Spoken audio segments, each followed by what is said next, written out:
वयं भारतीयाः भारतदेशे वसामः। अस्माकं भारतदेशः ऋषिभिः महर्षिभिश्च परिपूर्णः आसीत्।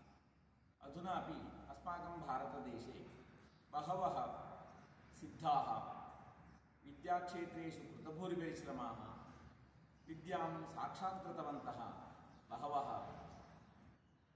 ज्येष्ठाः श्रेष्ठाः सन्ति। उपनिषत् कालेषु अस्माकं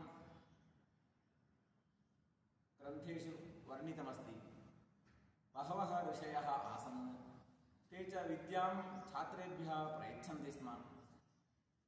यथा उद्दालकस्य कथा भवति अथवा अन्येषां ध्रुवादीनां ब्रह्मचारिणां कथां वयं शृणुमः। तेन किं ज्ञातव्यम् अस्ति इत्युक्ते सर्वदा गुरोः अनुग्रहेण छात्राः अथवा शिष्याः विद्यां समधिगच्छन्ति स्म।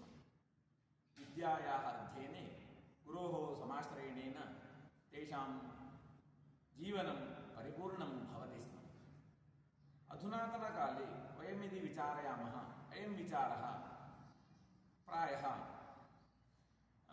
औट् आफ् डेटेड् इति वदन्ति अथवा मौल्यरहितम् इदम् इति वक्तुं प्रभवन्ति। परन्तु अधुनातनकाले अपि वयं भारतदेशस्य यदि गरिमाणं रक्षयामः तर्हि अस्माभिः अधुना अपि तथैव वर्तितव्यम्। भौतिकक्षेत्रः भिन्नः, विद्याक्षेत्रम् अथवा आध्यात्मिकक्षेत्रं भिन्नं। वस्तुतः अस्माकं मुख्ये जीवने यत् मुख्यम् अस्ति इत्युक्ते तद् वस्तुतः मोक्षः एव। विद्या या विद्या सा विमुक्तये इति अस्माकं ऋषिभिः महर्षिभिः अवश्यं प्रोक्तमस्ति।